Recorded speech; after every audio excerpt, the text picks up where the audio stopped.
All right, well, thanks everyone for joining. I'm Adriana Cowdin, and today we're going to talk about building a standout personal brand. Joyce and I were chatting for a few minutes before this, and she was sharing that the next conversation is going to be with Kit, and he's going to talk about how to kind of be a thought leader if you're a more of an introverted person. So if any of those questions come up, feel free to ask them today, but also know the next meeting is going to talk about that. And with that, I'm going to go ahead and get started with the share. Hello, Okay. everybody. Hello, Adriana, Claire. Good to see you all again. Hi, Yep. everyone. We see your cover page. Okay, fantastic. Thank you. I just got to get this off my screen. Okay. So first, if you're not on mute, please go on mute so we don't get the background noise from everyone. And if you have a question, please raise your hand virtually or in real life and we'll get to it. There is a time for questions at the end of the presentation. First, I'd like to ask a couple of questions. So, what if your personal brand spoke so clearly that you attracted the right opportunities and they found you? Or if your online presence spoke louder than your resume ever could? And that's what we're going to learn about today. So, how do you define and communicate your personal brand? What are the 5 Ps of personal branding? Building a strong and cohesive online presence, and then really understanding the value of personal branding. And I've got a couple of good examples in here for you too. So first, the value of personal branding. Let's define what it is first. It is essentially how others perceive you, your reputation or the foundation of the career that you have had. So unless someone knows you personally, what people think, feel, and in turn what they say about you is what they find online. And really, employers are looking there. A recent study by Career Builder showed that 70% of employers research candidates online. We all know it's probably closer to 90, but of those who research candidates online, 70% of them said what they found online influenced whether or not you as a candidate moved forward. So that's the essence of what it is. In terms of why to have it, besides that stat I just shared, when competition is super high and employers are getting hundreds of resumes, your personal brand can really be the game changer. It allows you to stand out in a sea of resumes, create a really powerful LinkedIn profile, which can attract those opportunities, establish credibility, and showcase your expertise, as well as differentiate yourself from other candidates, and ultimately leads to higher compensation, which we know we all like. So let's dive into the top 10 benefits to personal branding. The first one is establishing trust and credibility. You want to be seen as the go-to in your field. So let's say there are 10 CFOs in a private equity CFOs. You want to be seen as the go-to CFO in private equity for A, B, or C. What makes you different? What makes you really stand out? And your brand is how you broadcast that kind of wealth of knowledge, your achievements, puts you as a top expert. That's how you win over those future employers and start to attract those new opportunities. The next is it differentiates you. You want to make sure that you are seen as the real deal, right? I'm someone real, I'm here, I want to stand out from the pack. And having a brand that clearly articulates how you deliver the results you deliver will differentiate you because it allows you to look at your unique skills and talents and really shines a spotlight on those. The third benefit is it provides clarity. To land your dream job, you have to be super clear on why you are the one candidate for them.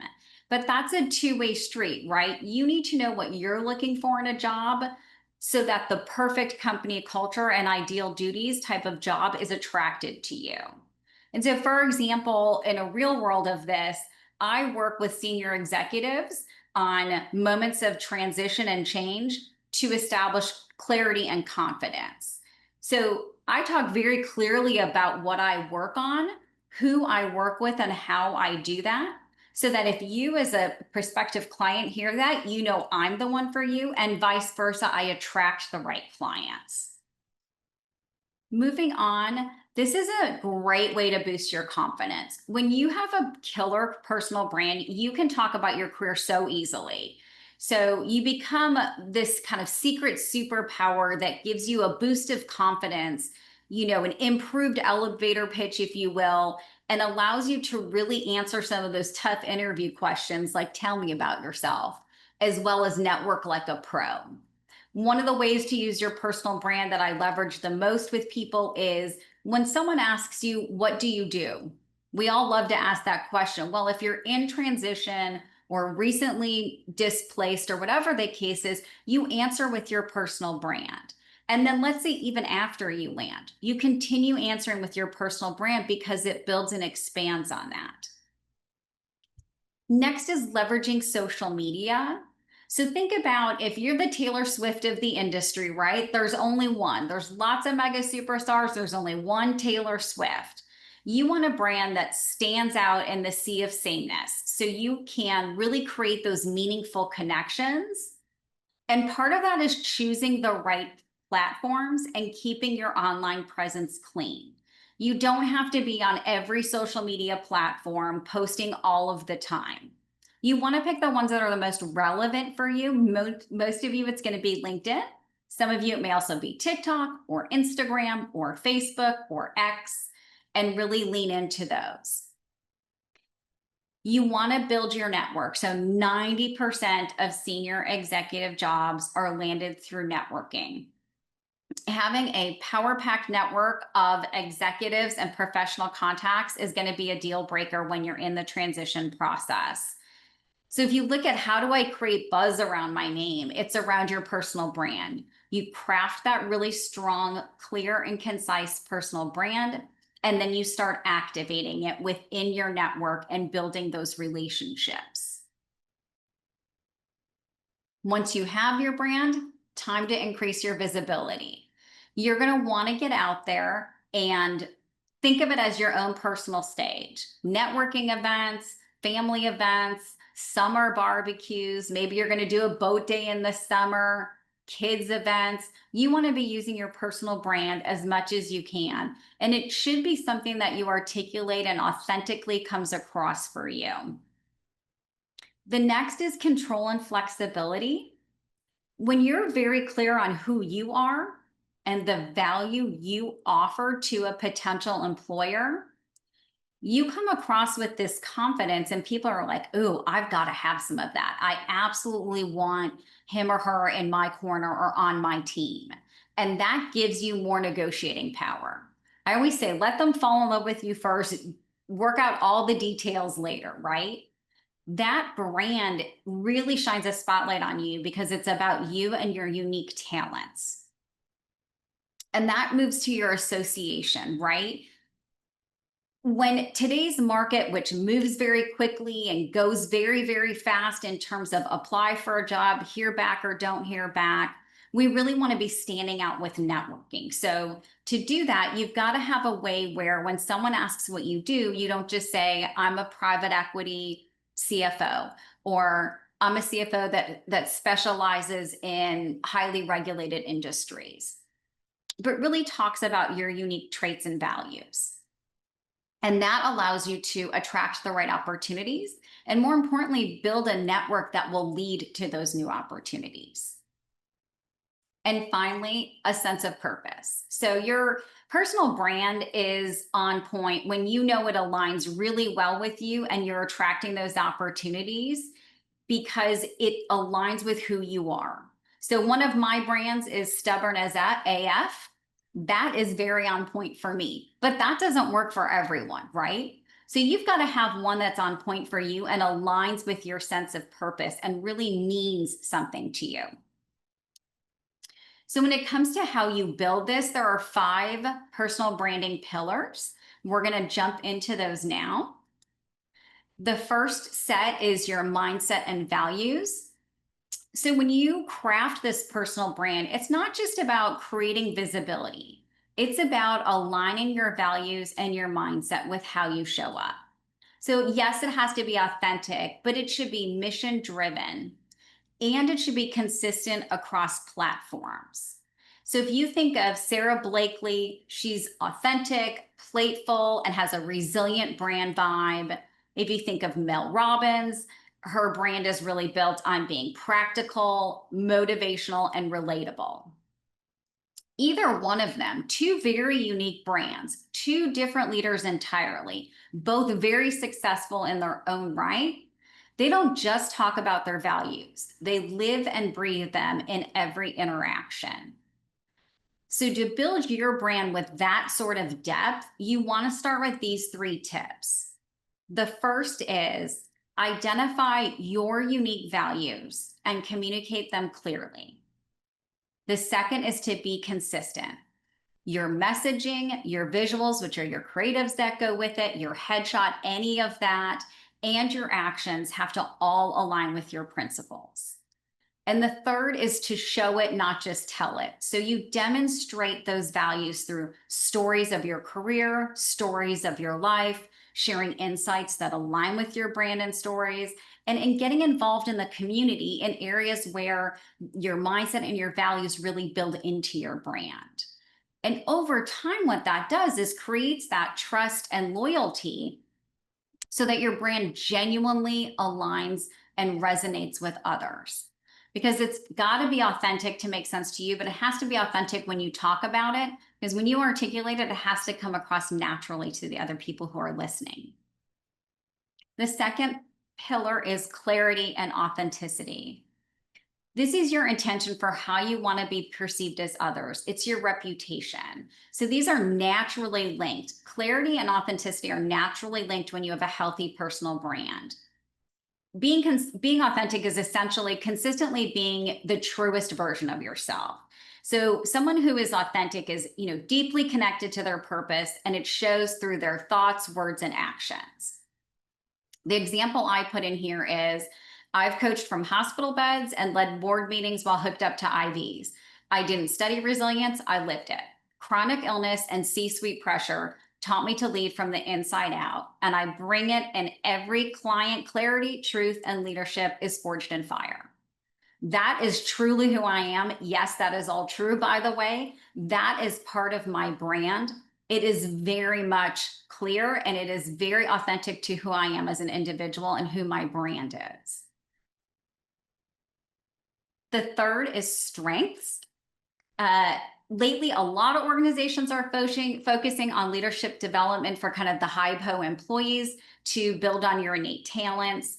There is a lot of evidence to suggest that we're more successful if we leverage our natural abilities. So think about making your strengths a core part of your personal brand.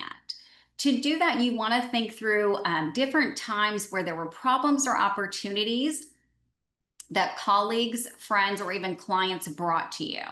Why are they bringing them to you? What is the unique differentiator that you have in terms of skills? What is that unique strength? The common element of those requests, combine that with what you love doing and like in your strengths, right? So another way to figure out your strengths is to do an executive assessment. There are a lot of them out there. A lot of executives have already done them. There's Clifton Strengths Finders, there's DISC. At Be Bold, we use an assessment called Trimetrics EQ. That helps you identify your natural strengths.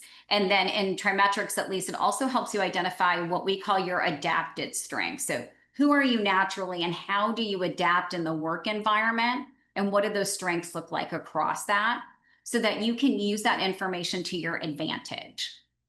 It's sometimes very hard to say, oh, I know I'm really strong at A and not as strong at B. So like, I know I love numbers. I'm really, really strong at numbers. But when it comes to presenting board materials, I'm not as strong there. But when you get super clear, an assessment really has a way of pinpointing and articulating that in a way you can wrap into a brand. Your energy is another pillar. So your mood and your energy absolutely, as we all know, affect our ability to achieve and affect everyone around us. It's important to know what depletes your energy and what restores or recharges you. And use that to your benefit to really anticipate the effect that certain projects or interactions will have on your energy. So you might be thinking, what in the heck does my energy have to do with my personal brand? But when you're crafting a personal brand, remember it's to attract the right opportunity. So if you don't build it around something that fuels you and restores and re-energizes you, you might attract an opportunity that aligns with all these other things, but actually depletes you. So you have to evaluate all of these different pillars to craft the right personal brand so you attract those right opportunities. And then the final one is legacy. This is going to be different for everyone. We have the opportunity through our careers to build a legacy. And this is often something people don't think about until kind of the end of your career, or even when a particular role is drawn to an end. But there's immense value in thinking about what legacy do you want to leave when you are no longer in the work environment or after the next career step. And that focus on legacy allows you to determine the type of work that aligns with you authentically and connects you to something larger than yourself. People often think about legacy as their children or their grandchildren. Not everyone has that. And the other thing is that may be a whole different thing. I have a daughter who's a writer, a creative writer. It's not going to be in business anywhere. So I've got to think more broadly about my legacy and what do I want to leave the world as when I'm gone? How do I want to leave it a better place? All of that goes into an authentic personal brand. In terms of defining your brand, there's a couple things to use to define your brand.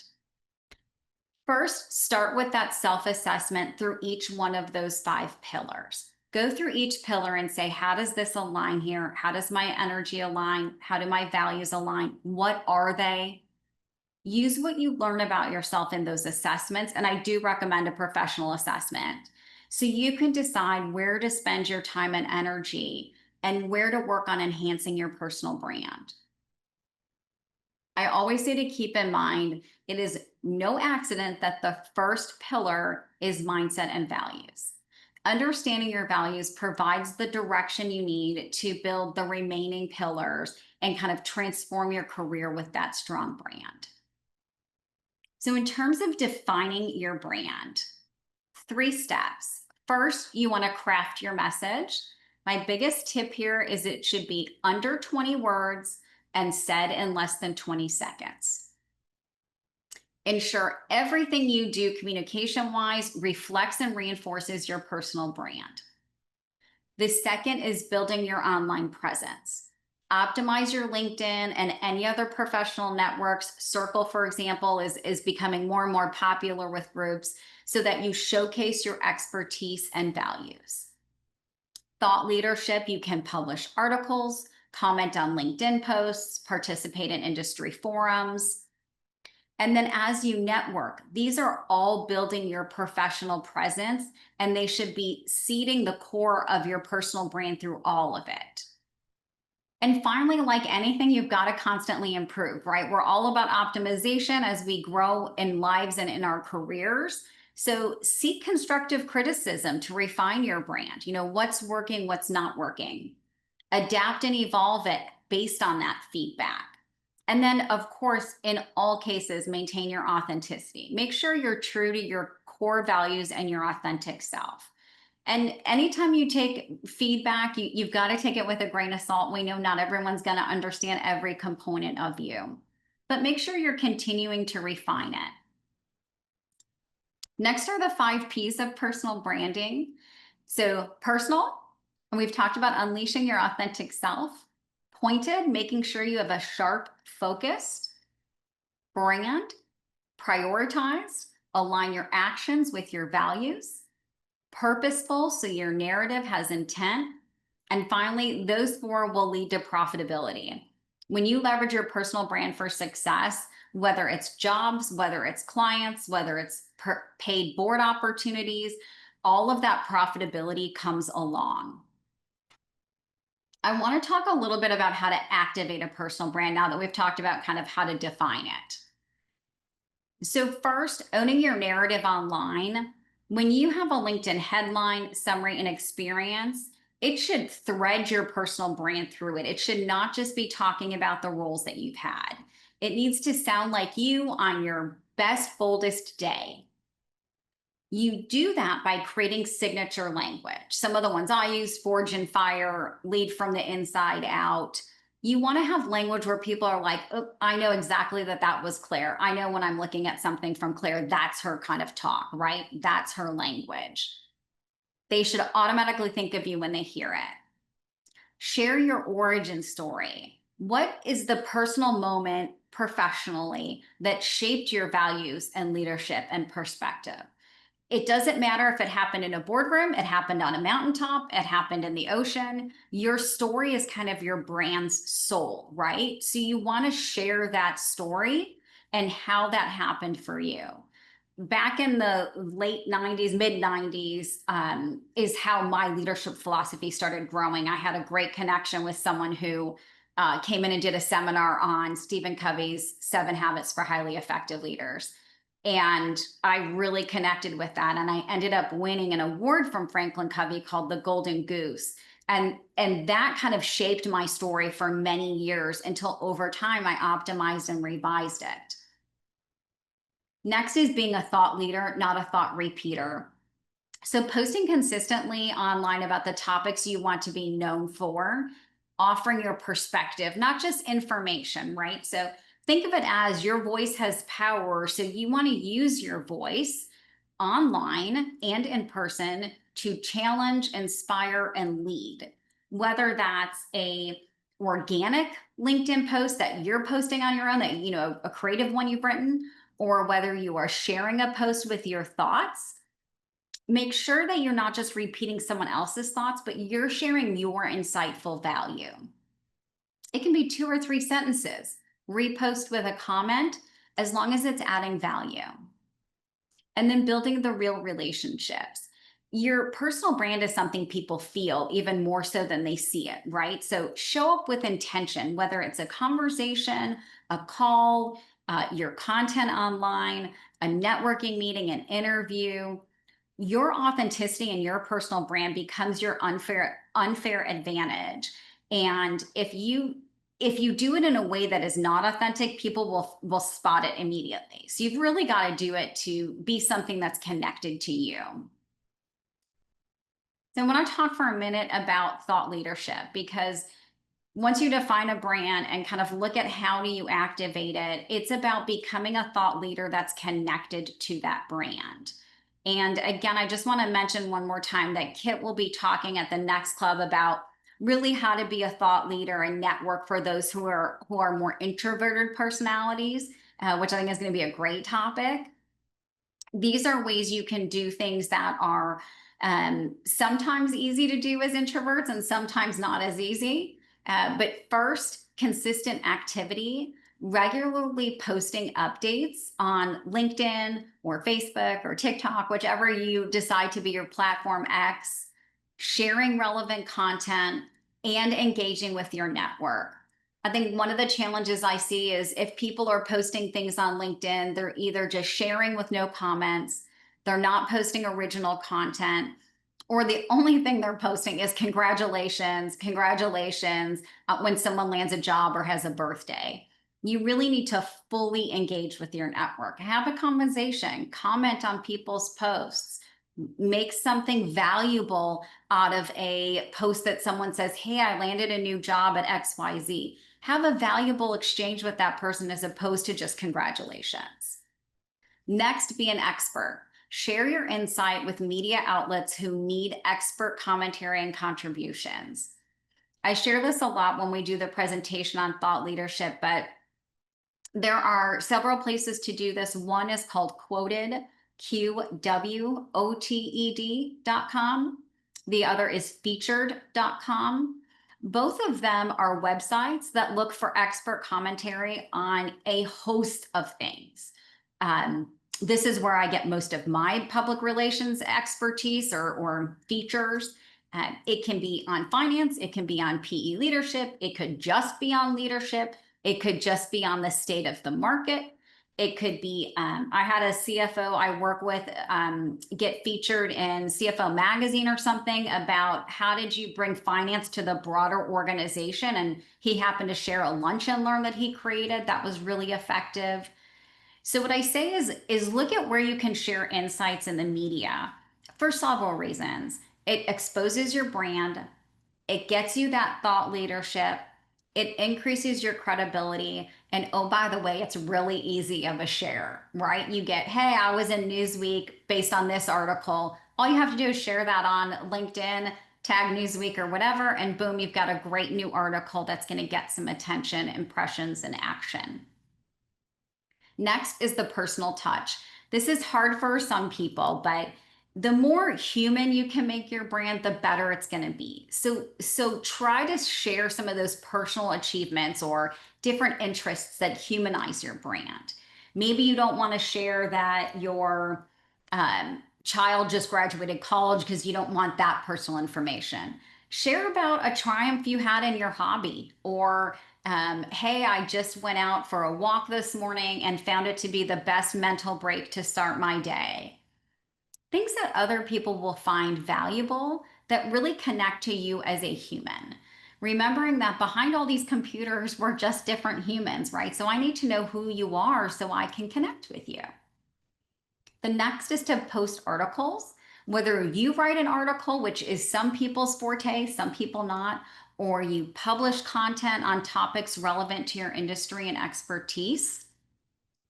There are lots of places you can get articles published. The easiest is LinkedIn. You can just go to write an article and it will literally post it as a full article, and then you can share your article as a message.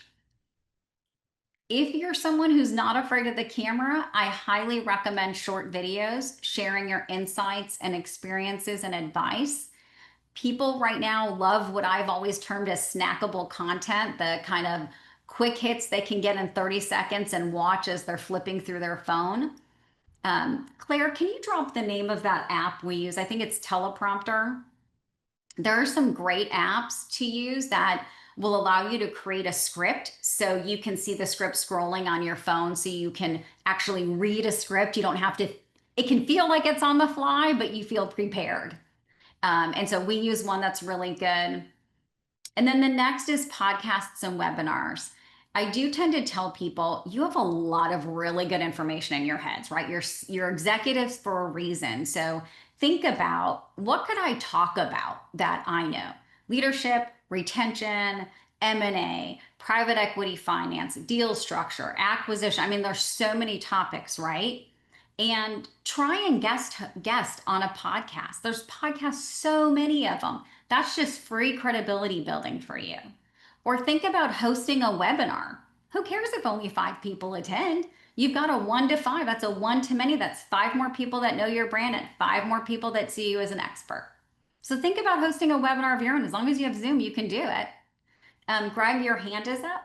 Yes, quick question. Do you have any advice and/or warnings about using AI to generate content for publication? Yes, thank you so much, Greg. So first of all, use it with intelligence, meaning, first of all, sometimes its information is wrong and outdated. So make sure if it is citing a source that you specifically tell it to, you cite the source, use only real facts and real statistics, because otherwise it just makes them up, literally. The next is, give it your thoughts. So let's say it's to write an article about M&A activity in the first quarter of 2025. Don't just have it write an article. Say, I'd like to write an article about M&A activity in 2025 specific to this industry. And here are 3 things I think about that. So you give it your perspective. And then the trick around the kind of the workaround is always ask it to write it in a 100% human voice so that it will pass an AI checker. Because a lot of content publications, magazines, podcasts, online networks are now scraping for AI. And if they see that it is an AI generated answer, it automatically drops it out. And my final piece of advice is, you are smarter than the computer. So whatever you do, read it before you submit it. Please don't just put all that prompt in there and then copy and paste and send it off. Make sure you read it, because until you train AI, and the more you work in it, the better it gets, it's not necessarily going to have those authentic components of your brand, or the human touch and that personalization, the forged in fire kind of language. And you want to make sure that's in there. That's another indication that it's humans talking instead of just AI writing. Great, thank you. Yeah, absolutely. So I just want to go through a couple of personal brands that have popped recently and historically. The first one is Sarah Blakely. Her brand is very much powerful and authentic, deeply resonates with her audience, which is women who dream big, build bold, and laugh through all the chaos, right? She consistently centers her message around resilience, entrepreneurship, and rewriting the rules. And her authentic layer is humor and heart. So you can see that in everything she does. Now, she has a different approach for each social platform, which I actually think is a great idea. It is harder to do that because it requires a lot more planning, strategy, time, and effort. So while I am saying this is a personal brand that pops, what I would say is before you try and do different content for each network, just get your brand dialed in, start publishing on a platform. But she looks at, how I failed and why it worked, behind the scene moments of her journey, cheering on other women entrepreneurs. She's constantly encouraging people, but she's got that little bit of grit that she keeps in her brand.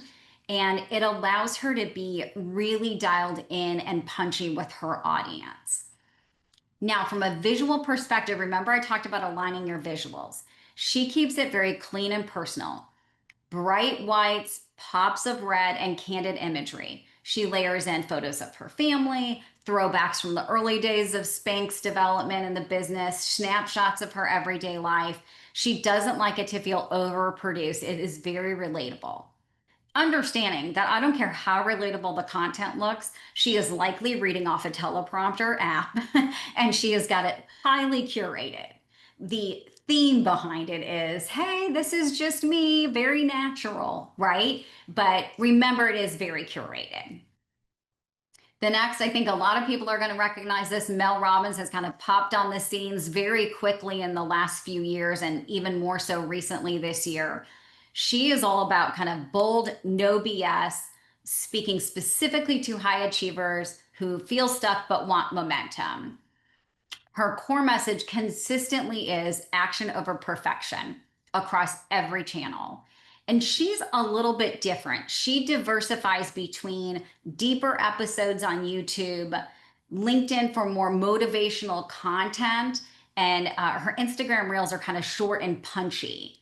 But she keeps it, again, visually consistent regardless of where you go. You're going to see crisp whites, bold typography, kind of that real life snapshot, but it's approachable, not staged. Again, it is staged, but meant to not be staged. And a lot of it is focused on just her face and her words. That is the brand. She wears these black bold glasses in many of her creative pieces because they're kind of a signature for her. Her brand, if you will, really works because it's rooted in lived experience, practical tools, and kind of seen as courage to be human in public. The last one is more what I would call an iconic brand, and that's Steve Jobs. And I think what's interesting about Steve Jobs is his brand was really how Apple kind of created its whole company brand. Innovative, simplistic, and constantly pursuing excellence.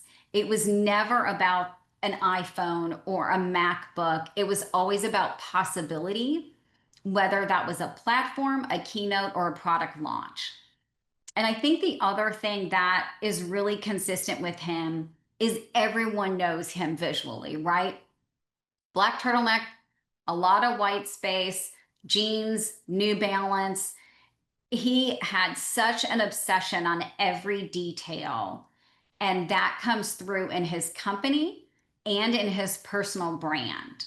I always joke that he would have been great had he been around now when all of the brand collaborations have come across, like Aloe would have loved his black tops. New Balance would have been a great collaboration. Not that he would have needed it, but this is an iconic brand that Silicon Valley has tried to replicate over and over. But I think the difference Steve he wasn't marketing ideas or products. He was marketing belief in them, right? And that's why his influence has carried on as a legacy. So he's a really good brand to look at and say, okay, when I'm evaluating a legacy, if I were Steve Jobs, here's what I would want my legacy to be. I'm Adriana Cowdin. How do I want my legacy to look? What do I want to influence when I'm no longer here? And how do I want to do that? Those are all components of your personal brand. So I wanted to leave a decent amount of time for questions. And I have an exercise if we want to do it, but I knew a lot of people were attending today, so I thought we would have some questions. I have some standard ones, but I'm going to start calling on people. So Gail. Hi, thank you so much. This has been such a breath of fresh air for me. Great. My question is that I think you mentioned that a way to elevate a brand or getting that megaphone is collaborating with podcasters. Did I hear that correctly, Adrian? You did, yes.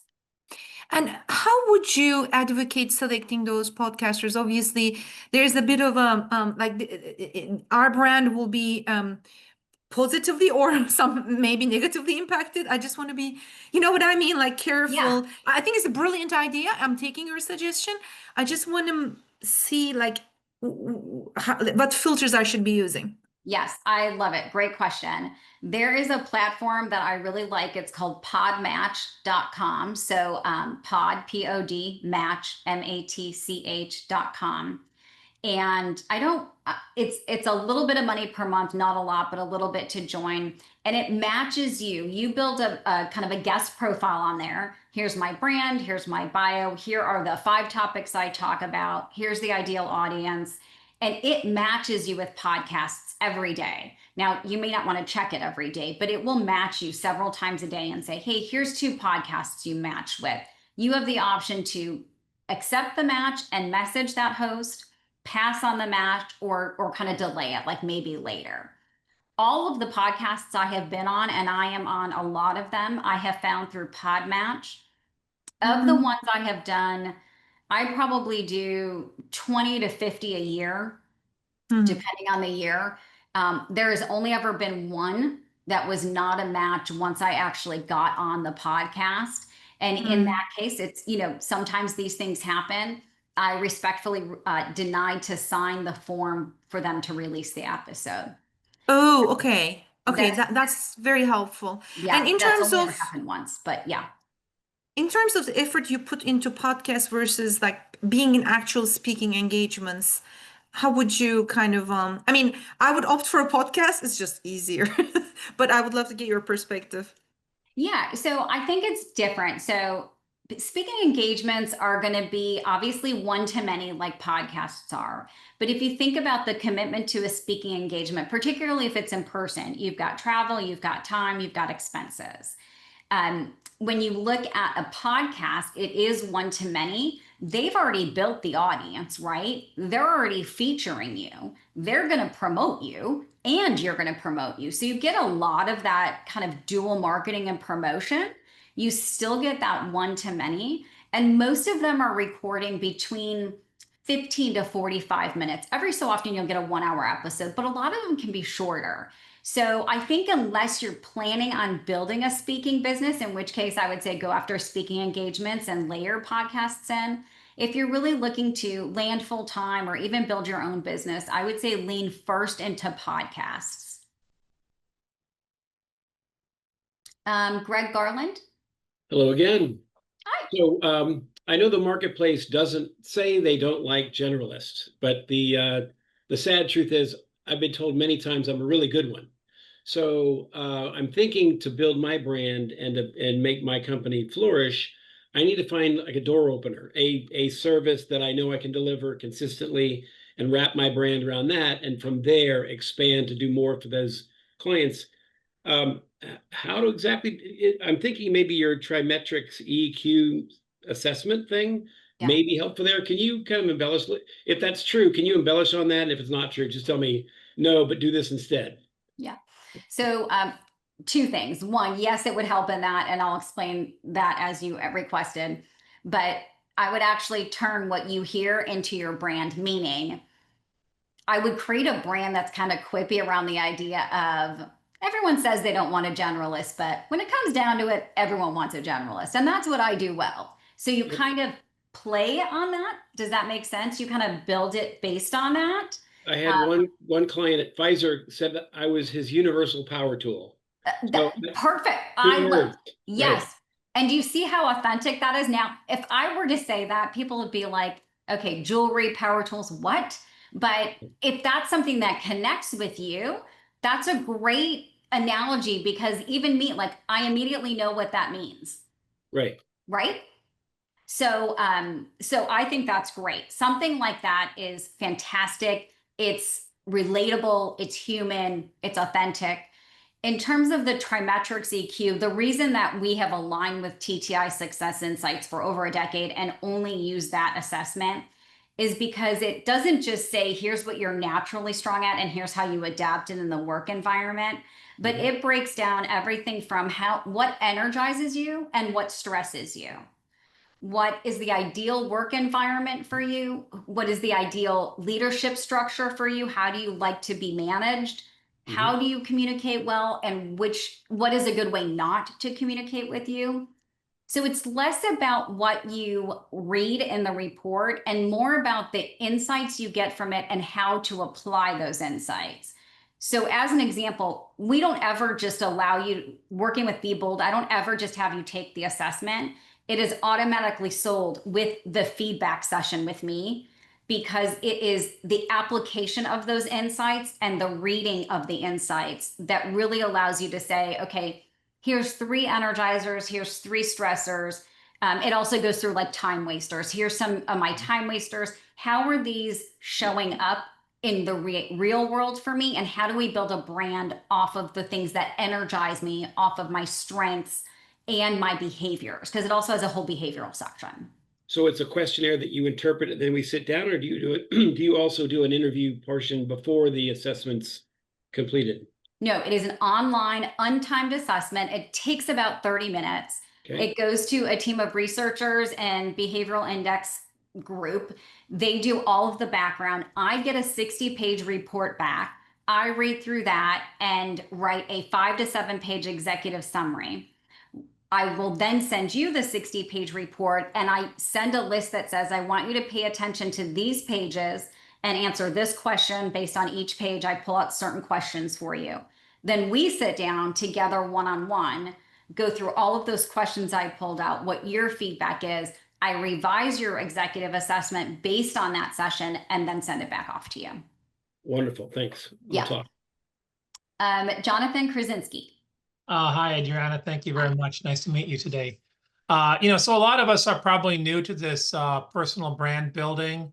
If not to be too much of a leading question, but if people are looking to kind of hire consultants, like yourself or others, I guess what can you tell us kind of about what would be kind of the key characteristics, in terms of finding somebody, right? The best match. I know there's a personality thing, but also it's about, is it the person in the same industry, what their network looks like, kind of what financial commitment looks like for these kind of things. So I guess could you maybe speak broadly to, how one navigates finding, whether it's yourself or somebody else in the industry, how you find an executive coach to kind of help you build that brand and then take you kind of soup to nuts all the way through, not just from profile, but into networking, into trying to find that, land that next dream job.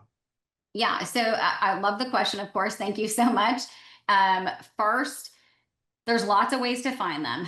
I always recommend go to someone that you can get personal references from, meaning they will give you phone numbers, names, emails of actual clients, not just look at my LinkedIn or website, which is great too. They should always have that, but I'm old fashioned. I like to talk to people before I hire anyone, and some people won't give you actual contact information. So that's one. 2, that personality alignment has to be there. So I select the clients I work with based on who I meet with, but I am very direct. I am sometimes extremely bold, and I move quickly. That's not for everyone. And I know that, and I'm okay with that, but it works very well with people who respond to that. So you've got to find a coach that works similarly to you, right? The next is there's a blog on our website that talks about 10 questions to ask before you hire an executive coach. I recommend you read that blog and ask every single coach the same 5 or 10 questions so that you can really do an analysis that's kind of apples to apples. The last one is you want to look at their background. So yes, I've been coaching for 27 years. I started in the mid to late 90s, 98. But I also built a corporate career in private equity, Fortune 500 and private companies and went up through the C-suite. So I have the experience of having sat in the CEO seat and the CMO and the CCO, as well as being an executive coach. And I started in HR. So I bring a different background than maybe someone who has been just an executive coach for the last 20 years. Good, bad, or indifferent, it's just a different background. And from a personal brand perspective, that's how I launched everything back in 2010. I wrote a book on it, and I was a New York Times syndicated columnist on personal branding. So you've got to look at someone who really focuses on what you want, right? Every executive coach has their own niche. I work specifically with executives during change processes for clarity and confidence. So I'm very clear on who I work with. If you get an executive coach that says, I can work with anyone, I can build you a personal brand, I can do this and that, you probably have someone that's not as zoned in. Now, I'll be quite honest, they're probably going to be less expensive because they're kind of casting a wide net. But in terms of price, it goes back to anything in life. You kind of get what you pay for. So you have to know your budget and what you can get within your budget. Does that make sense? Yep. Can you give us a range, what you think? Yeah, you should be spending a few $1,000s for a strong personal brand, but that should not just be your personal brand. First of all, you should get options. You should never have less than 5 options to decide from on a personal brand. You should be able to have some sort of thought leadership content that comes with that, as well as a strategy on how to activate that.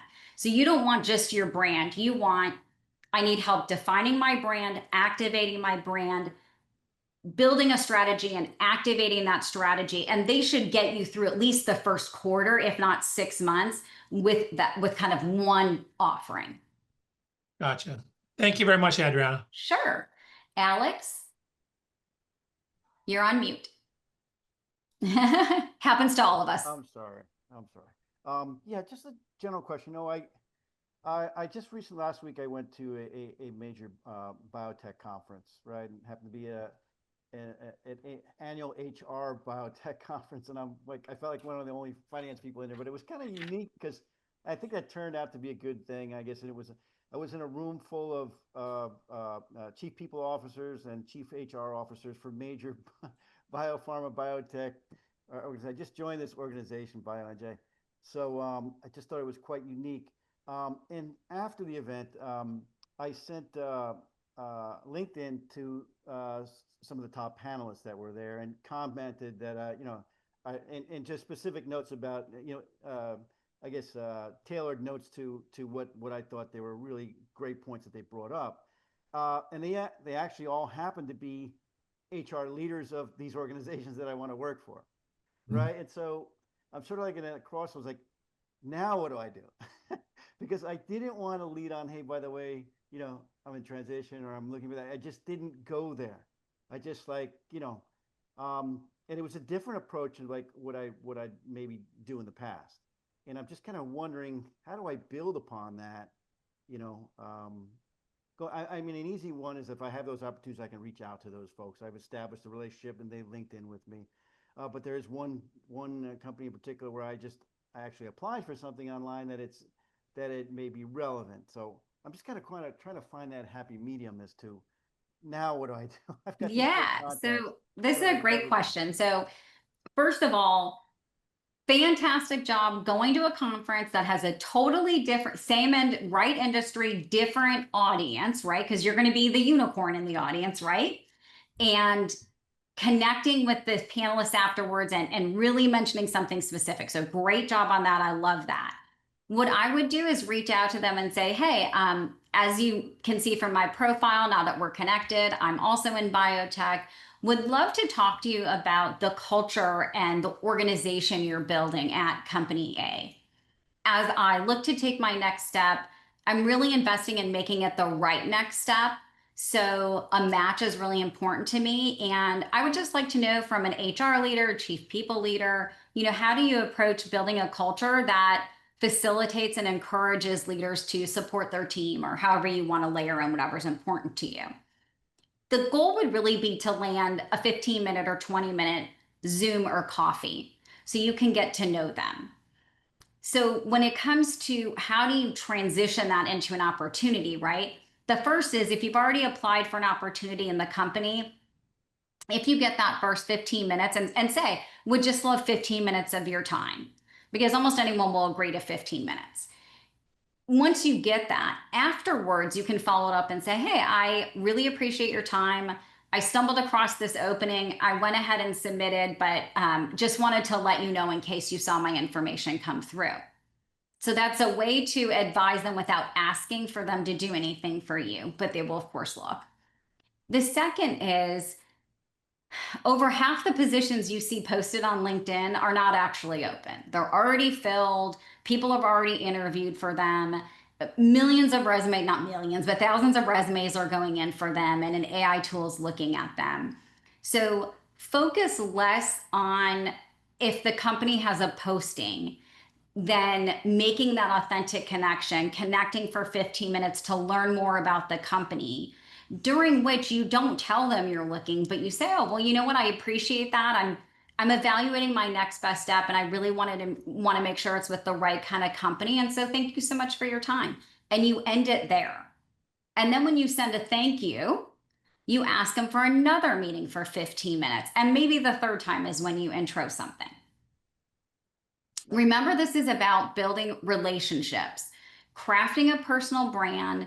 And the other thing I want to say is, I had a client, we crafted his personal brand, and I said, how did it go when you started socializing it? And he said, terrible. People started asking questions. And I was like, that's what you want. That's good. You want a brand where someone goes, oh, well, tell me more. What do you mean by that? Or how do you do that? The whole point is to spark a dialogue and create a relationship.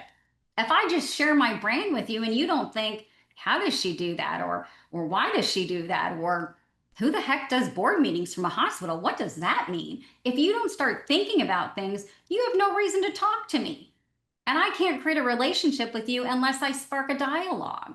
So the whole point of your brand should be for somebody to say, tell me more, or how did you do that? Or do you have an example? That's what you want. Because if you're talking to someone, I consider that person what I'll call a 2, right? You know them, you're just having a conversation, they may not be your best friend. You want to get introduced to the next level person, who I call a 3. Your new job comes from those 3s. That's where you're going to find your new job. That's where those 90% of networked people land jobs from. So you have to expand your network. Well, if you don't create a conversation when you share your personal brand, I'm not going to be able to expand the network, right? Awesome. Thanks, Adriana. Sure. I know we have about 4 or 5 minutes left. There's a lot of activity in the chat, which I can't see. Does anyone have any other questions? Oh, Steve. Well, thank you, first of all, for this presentation. I thought it was very good and very insightful. Thank I you. was wondering, I'd love to do all this. And as someone who was recently displaced, I'm spending an inordinate amount of time doing networking and working on my personal brand and other things. How much time, would you recommend setting up your personal brand and then putting effort to maintain your personal brand?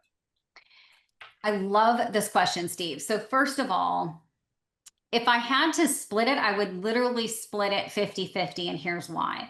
If you don't spend enough time setting it up and clarifying and getting it super clean and consistent to articulate, then everything else doesn't really matter, right?